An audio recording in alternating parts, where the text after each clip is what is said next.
Cake. सो cake pieces में जो left over 2 हैं उनमें से जो स्मॉलर वन है, one is asking for that one. So please give me the smaller of the 2 pieces. 2 pieces में जो सबसे छोटा वाला है, somebody is asking for that to have. So आपने ऑफ द 2 के ज़रिए कंपेरिजन बता दिया. You don't need to write then here. इसी तरीके से of the 2 landscapes that you have shown me, this one is the more picturesque. So आपने किसी को 2 लैंडस्केप्स शो किए हैं तो somebody has found one more appealing than the other one. So you just rephrase the sentence, of the 2 landscapes that you have shown me, this one is the more picturesque.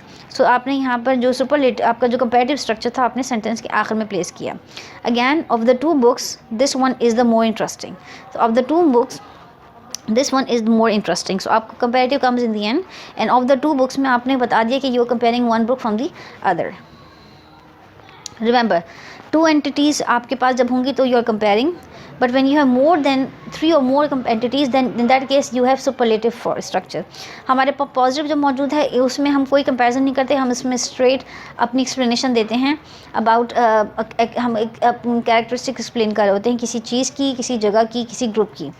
But जब हम comparative या superlative में आते हैं तो 2 चीज़ों के comparisons में 2 चीज़ों की एंटिटीज़ को अगर हम स्टडी कर रहे हैं, कंपेयर कर रहे हैं, तो उसमें हम कंपैरेटिव को इस्तेमाल करेंगे. मगर अगर हमारे पास 3 से ज़्यादा चीज़ें हैं, 3 या उससे ज़्यादा चीज़ें हैं टू कंपेयर फॉर एंटिटीज़, तो ऐसे में हम सुपरलेटिव फॉर्म्स को यूज़ करेंगे. In the superlative degree, 3 or more entities are compared, one of which is superior or inferior to the rest of the others. जब आप कंपेयर कर रहे हैं तो one is comparing than others, तो हम then यूज़ कर रहे थे या of the 2 यूज़ कर रहे थे. लेकिन जब आप superlative form यूज़ कर रहे होते हैं तो ऐसे में हम एक डिग्री ऑफ इंटेंसिटी मेजर कर रहे होते हैं between 3 or more entities, और उन सब के अंदर कोई एक चीज़ होती है जो कि superior होती है या inferior होती है among the rest of the others. So 3 or more entities are compared, one of which is superior or inferior for that matter to the rest of the others. So the following rule applies. You will have a subject, then followed by verb, then comes the word the. This will be followed by adjective that can have est.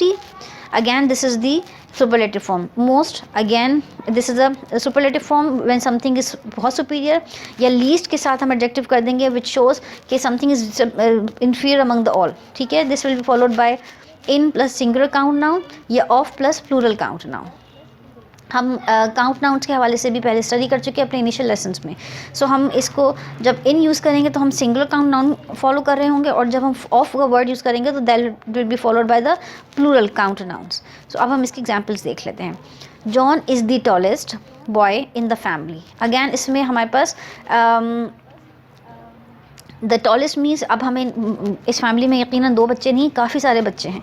तो for instance अगर 3 या उससे ज़्यादा भी बच्चे हैं तो among them we are just mentioning कि one of them which John is the tallest boy in the family, right.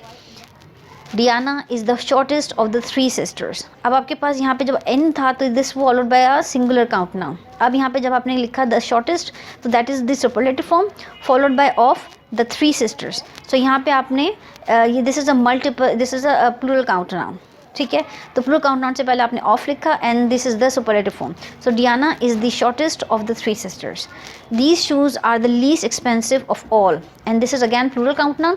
So these shoes are the least expensive, यानी कि कीमत के हवाले से सबसे ज़्यादा जो सस्ते जूते हैं वो यही हैं. Of all means we don't know how many we are comparing it from, but among all the available shoes this being the cheap of all, cheapest. Again, the last example of the 3 shirts, this one is the prettiest. Again, यहाँ पे आपने बहुत सारी 3 shirts के बारे में बात की है, और अगर हम कहते हैं ऑफ द 2 वो अलग बात होती है. ऑफ द 3 बोल रहे हैं तो यहाँ पे आपके पास